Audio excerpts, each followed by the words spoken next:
Happy Diwali दोस्तों। दिवाली क्यों मनाई जाती है?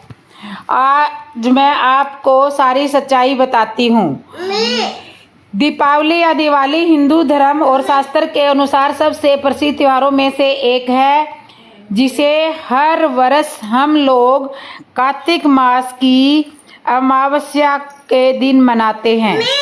इस त्योहार के आने से 5 या 10 दिन पहले से ही लोग अपने घरों की साफ सफाई में लग जाते हैं और इस दिन लोग अपने घरों को दियों और जगमगाती लाइटों की रोशनी से आकर्षण बना देते हैं। दिवाली के त्योहार को मनाए जाने के पीछे बहुत सारी पौराणिक कथाएं और कहानियां हैं, परंतु उनमें से कुछ विशेष कथा है और कहानी जो प्रचलित है उसको हम लोग जानेंगे, जिससे पता चल सके कि आखिर दीपावली क्यों मनाई जाती है। दिवाली के दिन लोग माता लक्ष्मी और गणेश जी की पूजा क्यों करते हैं?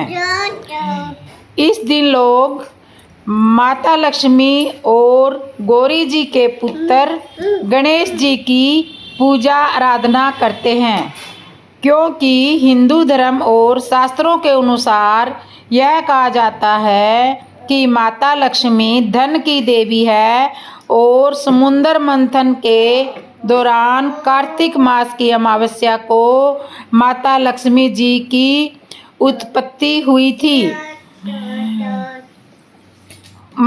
ये माता धन की लक्ष्मी है, तभी से माता लक्ष्मी के जन्म के उपलक्ष्य में दीपावली का त्योहार मनाया जाता है और यही कारण है कि हम लोग दीपावली के दिन माता लक्ष्मी जी की पूजा अर्चना करते हैं। भगवान राम को 14 वर्ष का वनवास पूरा करने के बाद अपने जन्म स्थान पर लौटे थे। जैसा कि हम सभी लोग जानते हैं कि भगवान श्री राम को 14 वर्ष का वनवास उनकी सौतेली माँ कैकेयी के कारण हुआ था। कैकेयी ने अपने पति राजा दशरथ से 3 वचनों को मांगा था और उन्हें वचनबद्ध कर दिया था। माता कैकेयी के द्वारा दशरथ से मांगे गए 3 वचन राम को 14 वर्ष का वनवास, 14 वर्ष के वनवास के साथ दूसरा वचन था कि राम 14 वर्ष तक अज्ञातवास रहे और तीसरा वचन था कि भरत को बनाया जाए राजा।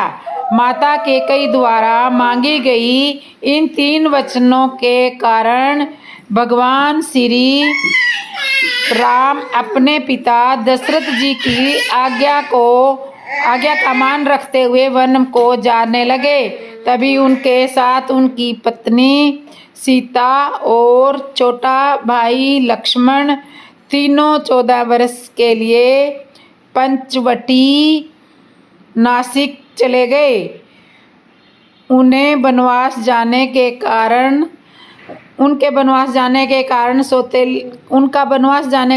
उनकी सौतेली माँ कैकेयी थी, क्योंकि वह चाहती थी कि उनके पुत्र भरत को पिता के शासन के बाद अयोध्या का राजा बनाया जाए। वन में जाने के बाद भगवान श्री राम, माता सीता और लक्ष्मण तीनों एक कुटिया बनाते हैं और उसी में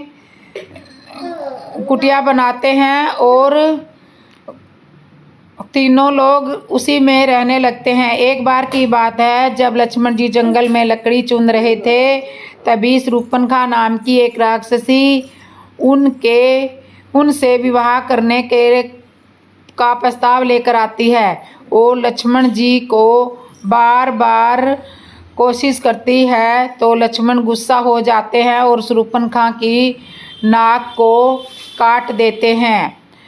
और तब शूर्पणखा लक्ष्मण जी के इस प्रस्ताव से काफ़ी अपमान महसूस करती है और अपने भाई रावण को सारी बातें बताती है। तो रावण ने अपनी बहन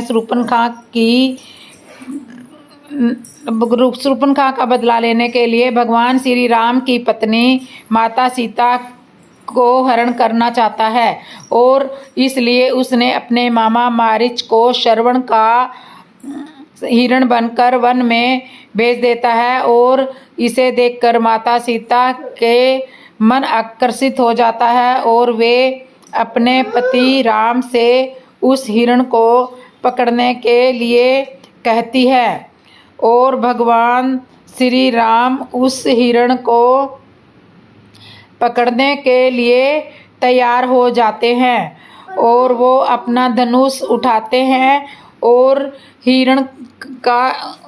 उठाते हैं तो भगवान श्री राम उस हिरण को पकड़ने चले जाते हैं और काफ़ी समय होने के बाद नहीं लौटते। तो माता सीता चिंतित होती है और लक्ष्मण जी को भेजती है। तभी वहाँ पर रावण आकर माता सीता को हरण कर लेता है।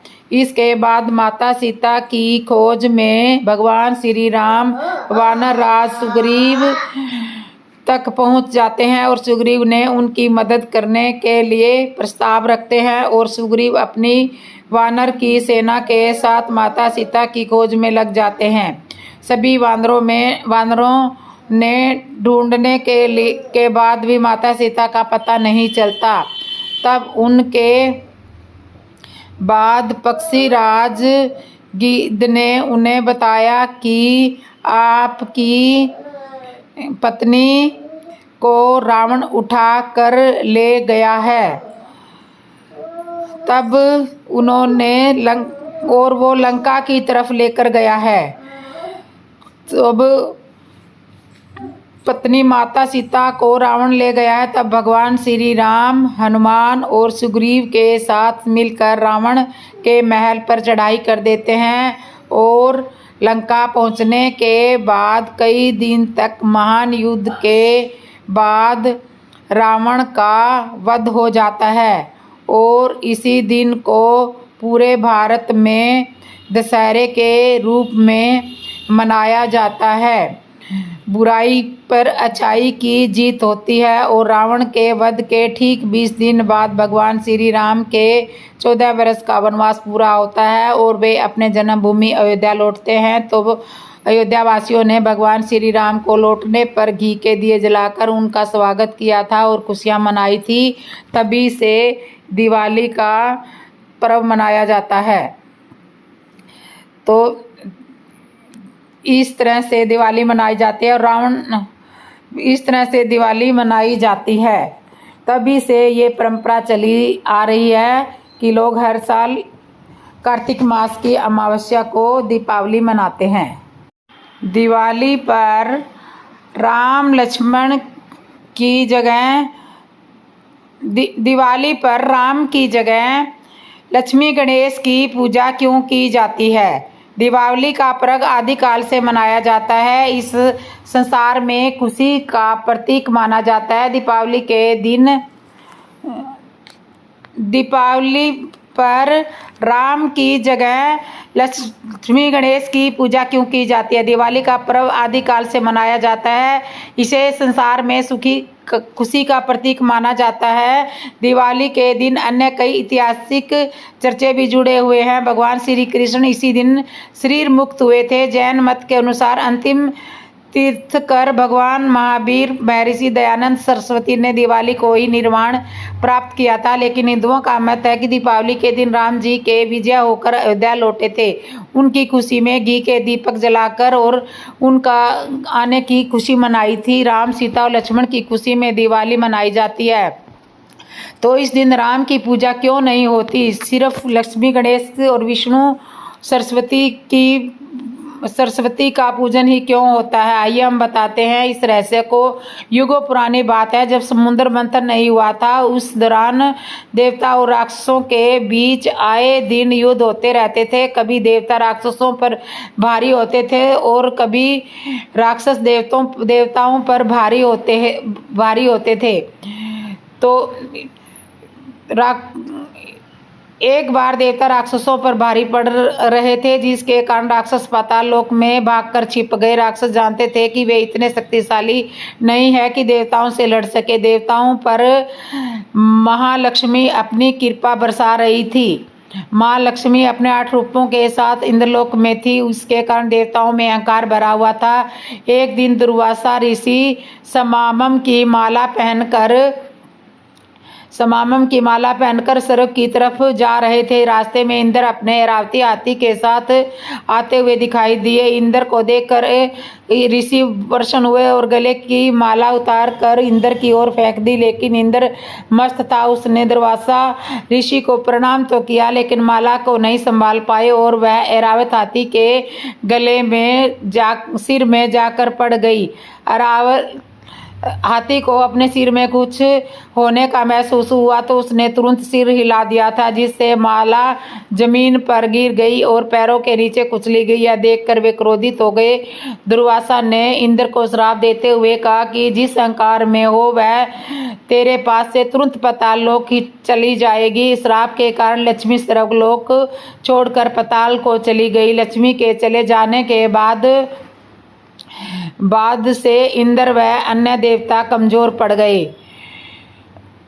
राक्षसों ने माता लक्ष्मी को देखा तो वे बहुत प्रसन्न हुए। राक्षस बलशाली हो गए और इंद्रलोक पाने की जुगत भिड़ाने लगे। उधर लक्ष्मी के जाने के बाद में इंद्र, गुरुदेव, बृहस्पति और अन्य देवताओं के साथ ब्रह्मा जी के पास पहुंचे। ब्रह्मा जी ने लक्ष्मी जी को वापस बुलाने के लिए समुद्र मंथन की युक्ति बताई। देवताओं और असुरों के बीच में समुद्र मंथन हुआ। हजारों साल चले। इस मंथन में एक दिन माँ लक्ष्मी निकली। उस दिन कार्तिक कृष्ण पक्ष की अमावस्या थी। लक्ष्मी को पाकर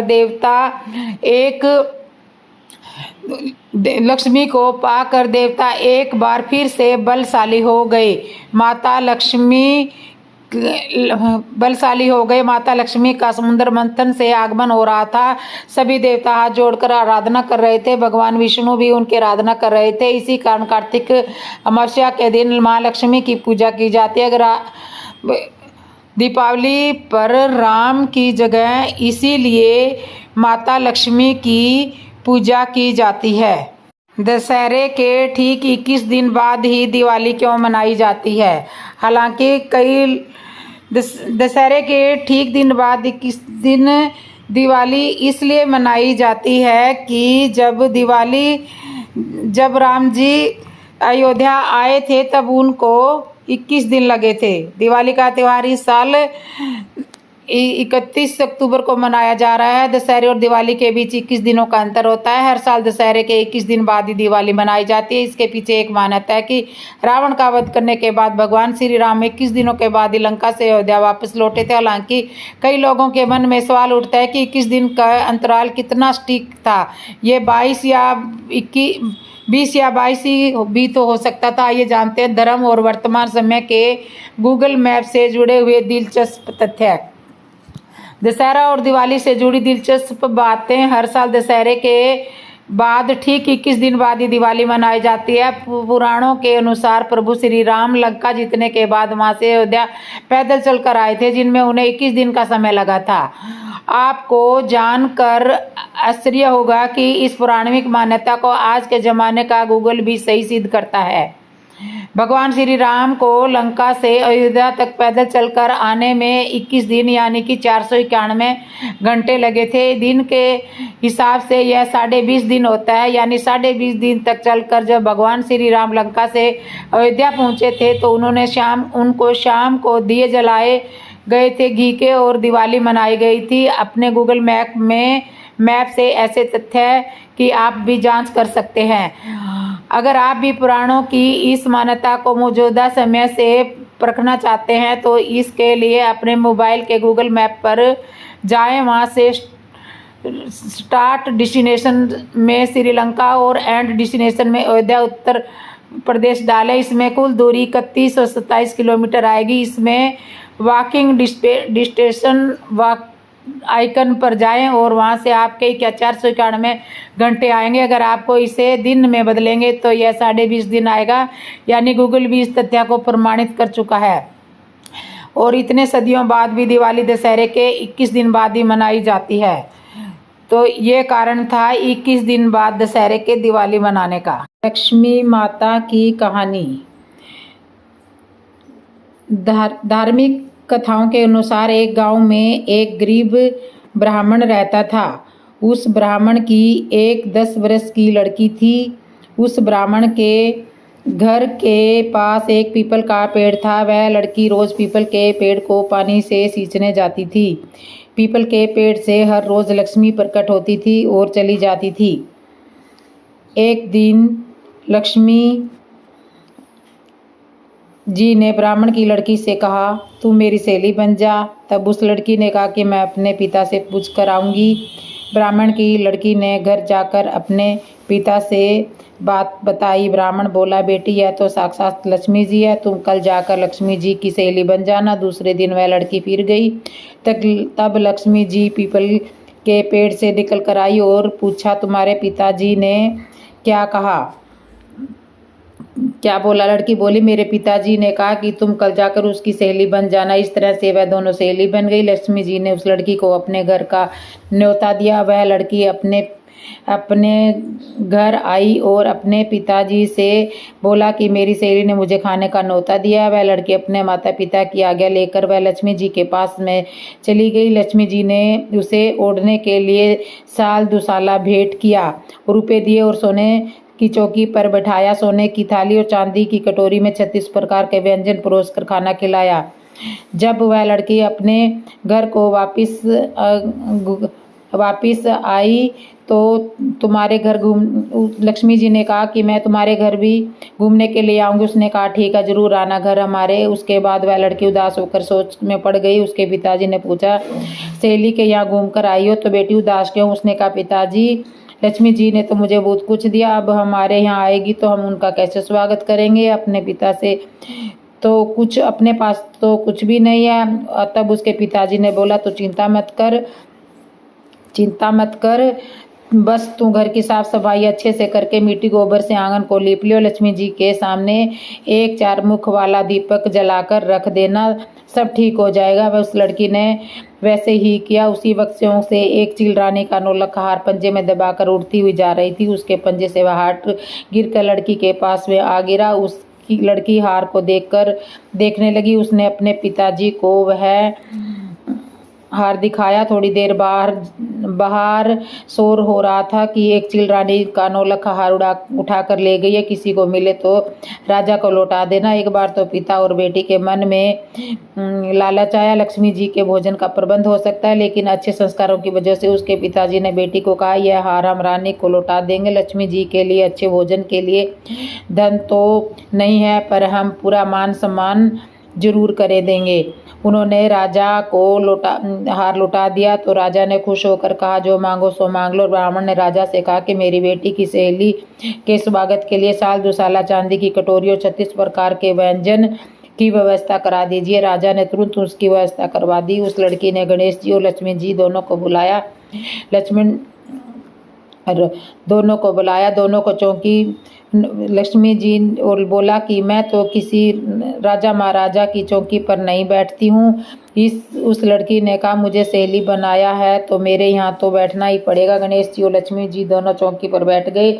लड़की ने बहुत आदर सत्कार के साथ प्रेम पूर्वक भोजन करवाया। लक्ष्मी जी बड़ी प्रसन्न हुई। लक्ष्मी जी ने जब विदा मांगी तो उस लड़की ने कहा, अभी रुको, मैं लौट कर आऊँगी तब जाना। और वह लड़की चली गई। लक्ष्मी जी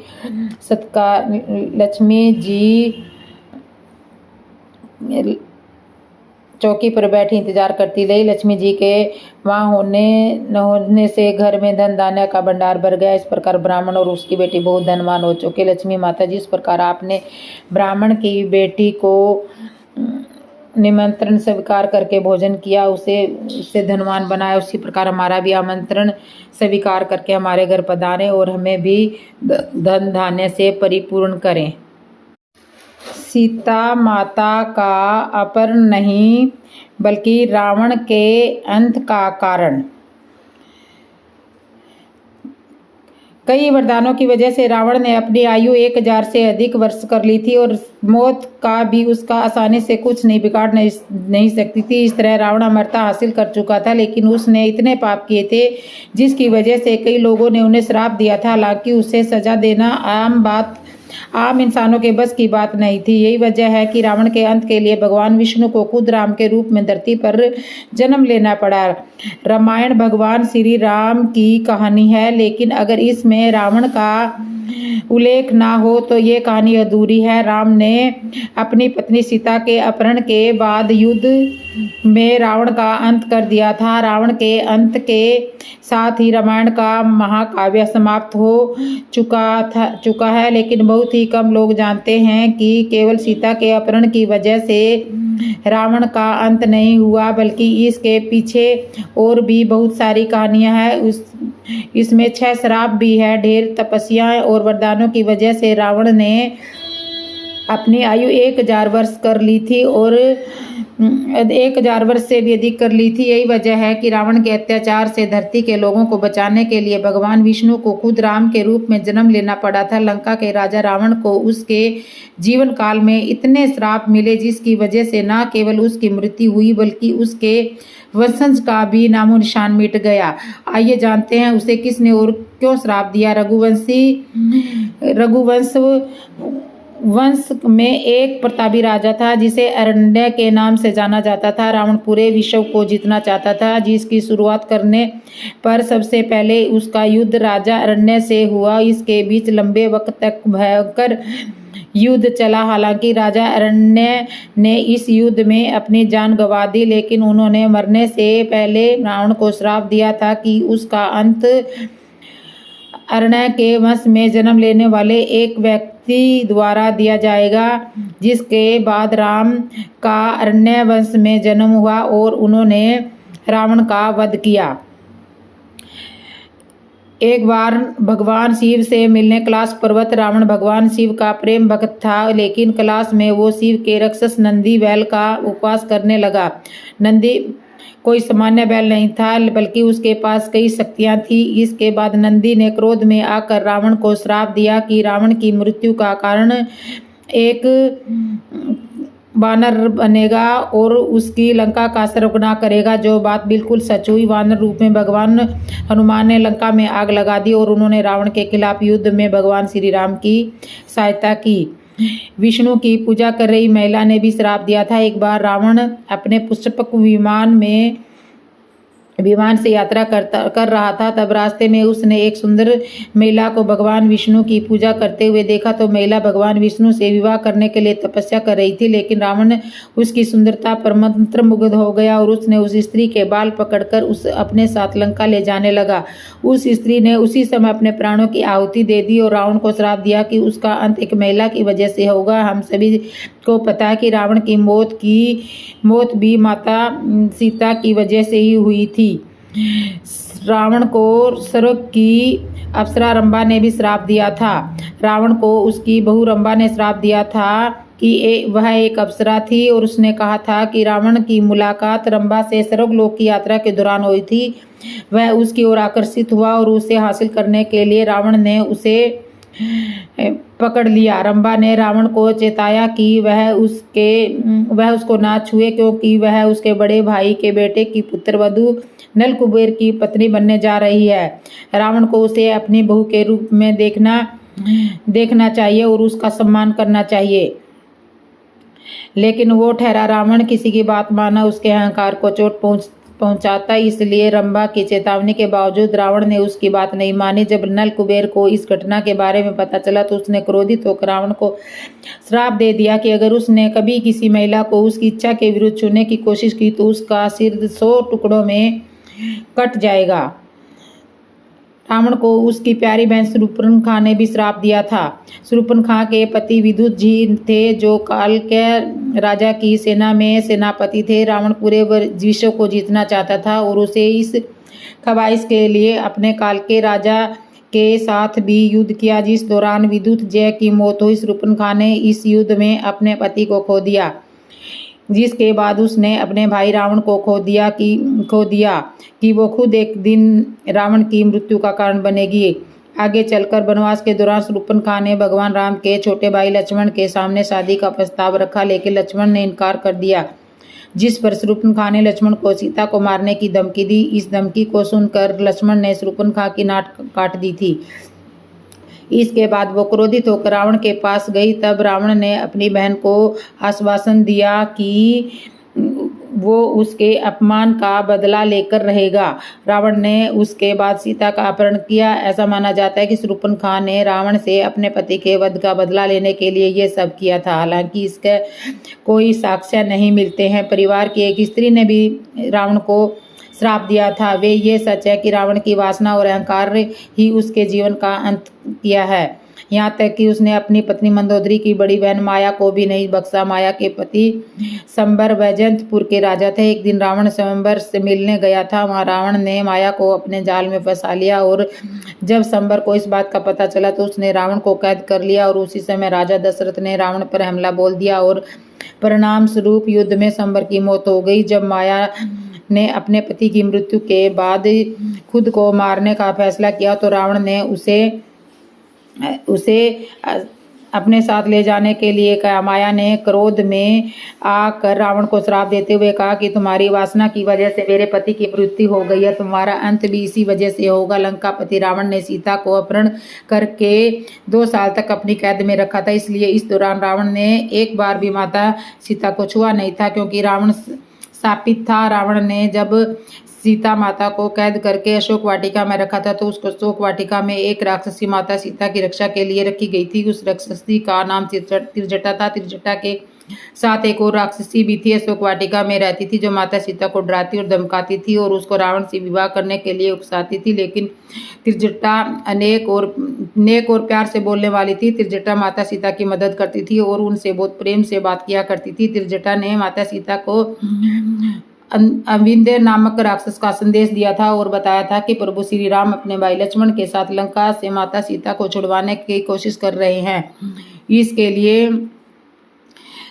इसके लिए उन्होंने शक्तिशाली वानराज सुग्रीव के साथ मित्रता किया। इन सभी बातों के साथ त्रिजटा राक्षसी ने माता सीता को एक राज की बात भी बताई और यह भी बताया कि रावण माता सीता का कुछ भी नहीं बिगाड़ सकता। माता सीता रावण से डरना छोड़ दे, रावण कभी भी माता सीता को छू नहीं सकता। इस पूरी बात को समझाते हुए राक्षसी त्रिजटा ने कहा कि सीता माता ये सब कहानी त्रिजटा ने माता सीता को सुनाई। रावण ने काम वासना के साथ कुबेर के पुत्र नल कुबेर की पत्नी अप्सरा रंभा को छुआ था, तो रंभा ने गुस्से में रावण को श्राप दे दिया था कि रावण किसी भी पराई स्त्री को छुएगा तो उसके साथ संबंध बनाने की कोशिश करेगा, तो अगर ऐसा होगा तो वह भस्म हो जाएगा। इसी बात के डर के श्राप की वजह से रावण ने कभी भी माता सीता को छुआ नहीं था।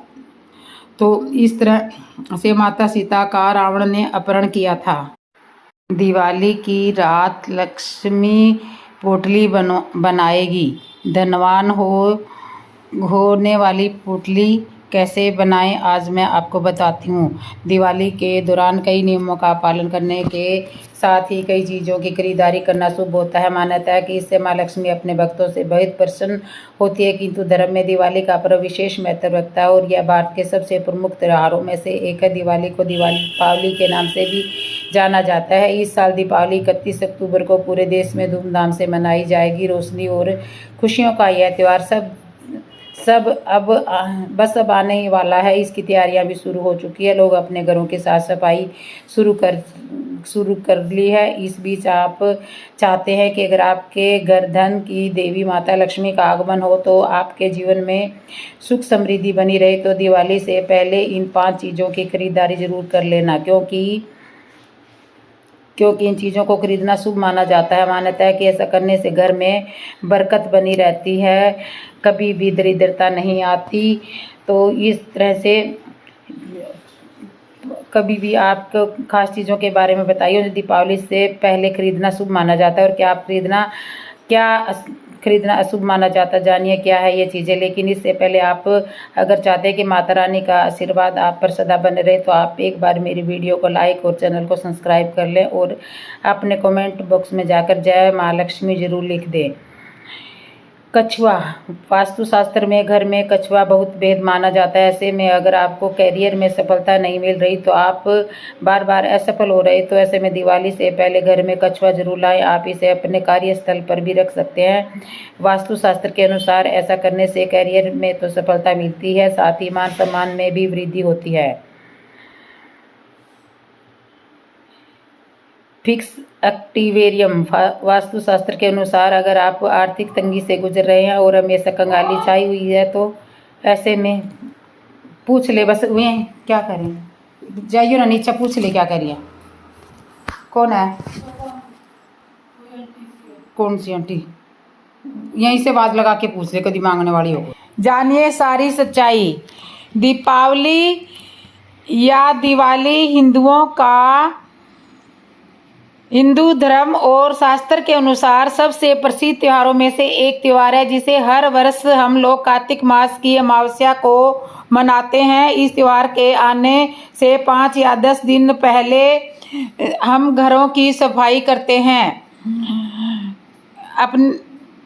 और इस दिन लोग अपने अपने घरों को दियों और जगमगाती लाइट की रोशनी से आकर्षण करते हैं और नए नए लक्ष्मी गणेश भी लेकर आते हैं।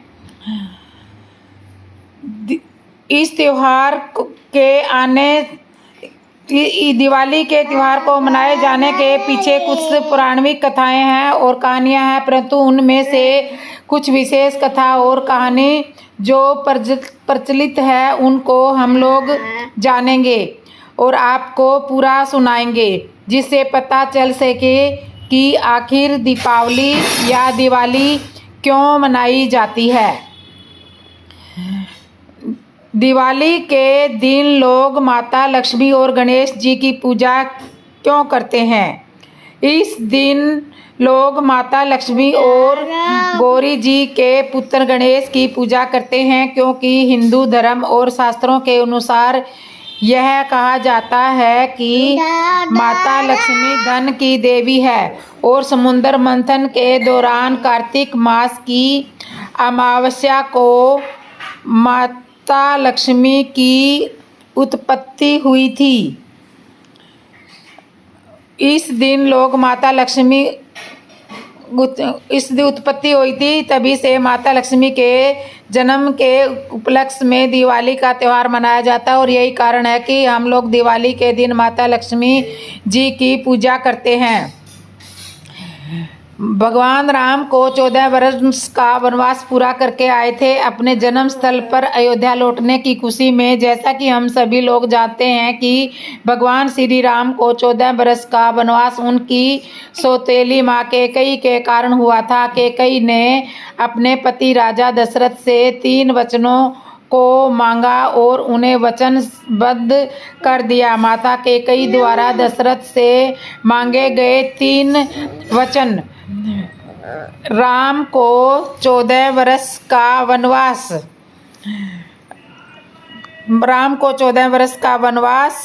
मांगा। भरत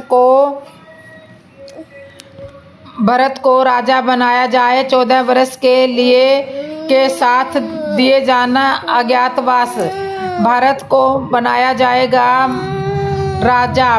माता कैकेयी द्वारा मांगी गई इन्हीं वचनों के कारण राम को 14 वर्ष का वनवास दिया गया था और 14 वर्ष के वनवास के इन्हीं वचनों के कारण भगवान श्री राम अपने पिता दशरथ की आज्ञा को मान रखते हुए वन में जाने लगे। तभी उनके साथ उनकी पत्नी सीता और छोटे भाई लक्ष्मण तीनों 14 वर्ष के लिए पंचवटी नासिक चले गए। उन्होंने वनवास के जाने के कारण उनकी सौतेली माँ कैकेयी थी क्योंकि वह चाहती थी कि उनका पुत्र भरत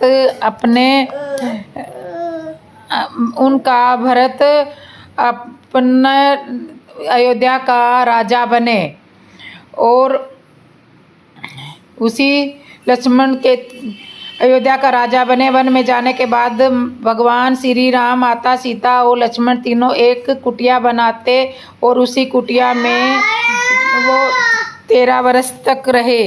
उसके बाद एक बार की बात है, जब लक्ष्मण जी जंगल में लकड़ी चुन रहे थे, तभी शूर्पणखा नाम की एक राक्षसी उनसे विवाह करने का प्रस्ताव लेकर आती है और लक्ष्मण जी को बार बार कोशिश करती है कि लक्ष्मण को गुस्सा आ गया और शूर्पणखा की नाक काट देते हैं। शूर्पणखा की नाक काट देते हैं। तो शूर्पणखा लक्ष्मण जी के इस भाव से काफ़ी अपमान महसूस करा और अपने भाई रावण को सारी बात बताई। तो रावण ने अपनी बहन शूर्पणखा का बदला लेने के लिए भगवान श्री राम की पत्नी माता सीता का हरण करना चाहता है और उसने अपने मामा मारीच को श्रवण का मृग बनाकर वन में भेज देता है। और इसे देखकर माता सीता की मन को आकर्षित हो जाती है और वे अपने पति से उस हिरण को पकड़कर लाने के लिए कहती है। तुम्हारे हाथ पवन सुत अंजनी के लाला, मेरी लाज तुम्हारे हाथ पवन सुत अंजनी के लाला, पवन सुत अंजनी के लाला, पवन सुत अंजनी के लाला, मेरी लाज तुम्हारे हाथ पवन सुत अंजनी के लाला। मन एक बिहारे हनु गए वन घूमन गए वन घूमन गए वन घूमन के लाला, के मन गए दशरथ के लाला, मेरी लाज तुम्हारे हाथ पवन सुत अंजनी के लाला। एक बार हनु गए सिया खोजन, एक बार हनु गए सिया खोजन, गए सिया खोजन, गए सिया खोजन, जलाए सोने की लंका, जलाए लंका में डंका, जलाए सोने की लंका, बजाए लंका में डंका, मेरी लाज तुम्हारे हाथ पवन सुत अंजनी के लाला। हनु गए पाताला, एक बार हनु गए पाताला, गए पाताला, गए पाताला, बन गए रावण के काला, के बन गए रावण के काला, मेरी लाज तुम्हारे हाथ पवन सुत अंजनी के लाला।